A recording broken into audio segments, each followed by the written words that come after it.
Assalamualaikum warahmatullahi wabarakatuh. Kami dari kelompok 4 yang beranggotakan Anggun Dia Variana Ulfa, Akmarina Ma'rifat Thohir, dan Asfiel Reza Nasrullah, ingin menjelaskan tentang kedudukan dan hubungan pendidikan Islam dan pendidikan nasional. Pengertian pendidikan Islam. Pendidikan Islam secara bahasa berasal dari kata pendidikan yang umum kita gunakan sekarang, dan dalam bahasa Arabnya adalah tarbiyah dengan kata kerja rabbah. Kata pengajaran dalam bahasa Arabnya adalah taklim dengan kata kerjanya alama.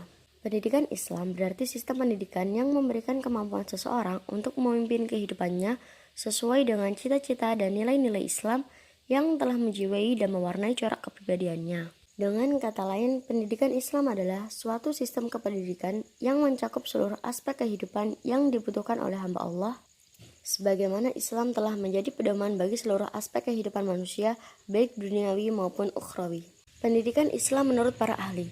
Yang pertama, menurut Dr. Andes Ahmad D. Marimba, pendidikan Islam adalah bimbingan jasmani dan rohani berdasarkan hukum-hukum agama Islam menuju kepada terbentuknya kepribadian utama menurut ukuran-ukuran Islam. Yang kedua, menurut Mustafa Al-Ghulayaini, pendidikan Islam adalah menanamkan akhlak yang mulia di dalam jiwa anak dalam masa pertumbuhannya dan menyiraminya dengan air petunjuk dan nasihat, sehingga akhlak itu menjadi salah satu kemampuan jiwanya, kemudian buahnya berwujud keutamaan, kebaikan, dan cinta bekerja untuk kemanfaatan tanah air. Pengertian pendidikan nasional.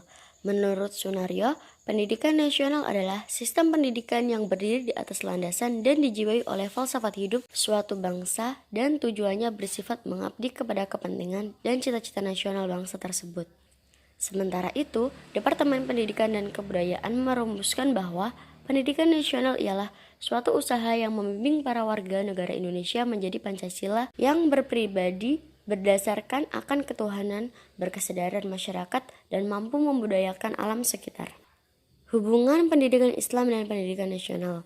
Hubungan pendidikan Islam dan pendidikan nasional tidak dapat dipisahkan.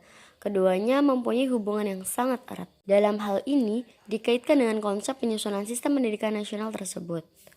Suatu sistem pendidikan nasional harus mementingkan masalah eksistensi bangsa Indonesia, khususnya dalam hubungan masa lalu, masa kini, dan kemungkinan perkembangan masa depan.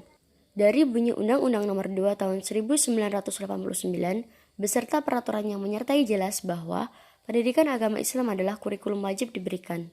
Jika pendidikan agama Islam tidak diberikan, berarti tujuan pendidikan nasional tidak akan tercapai secara maksimal. Karena ada sebagian siswa, khususnya yang berada pada satuan pendidikan tertentu, tidak mendapat pendidikan agama Islam. Karena itu, kehadiran guru pendidikan agama Islam yang profesional sangat dibutuhkan.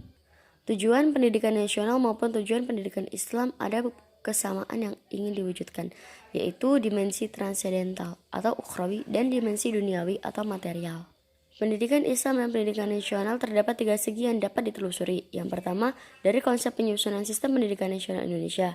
Yang kedua, dari hakikat pendidikan Islam dan kehidupan beragama kaum muslimin di Indonesia. Yang ketiga, dari segi kedudukan pendidikan Islam dalam sistem pendidikan nasional. Dalam pasal 3 isi kurikulum pendidikan dasar memuat kurang-kurangnya bahan kajian dalam pelajaran. PP 28 bab 7 pasal 14 ayat 2 meliputi pendidikan Pancasila, pendidikan agama, pendidikan kewarganegaraan, bahasa Indonesia, membaca dan menulis, matematika termasuk berhitung, pengantar sains dan teknologi, ilmu bumi, kerajinan tangan dan kesenian, pendidikan jasmani dan kesehatan, menggambar, dan bahasa Inggris.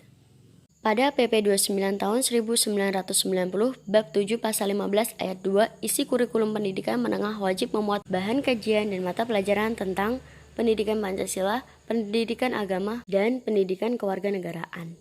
Undang-Undang Nomor 20 Tahun 2003 dicantumkan tentang keberadaan hal yang berkenaan dengan pendidikan agama, pasal 37 ayat 1 kurikulum pendidikan dasar dan menengah wajib. Pendidikan agama, pendidikan kewarganegaraan, pendidikan bahasa, matematika, ilmu pengetahuan alam, ilmu pengetahuan sosial, seni dan budaya, pendidikan jasmani dan olahraga, keterampilan kejuruan, dan muatan lokal. Kurikulum pendidikan tinggi wajib memuat pendidikan agama, pendidikan kewarganegaraan, dan bahasa.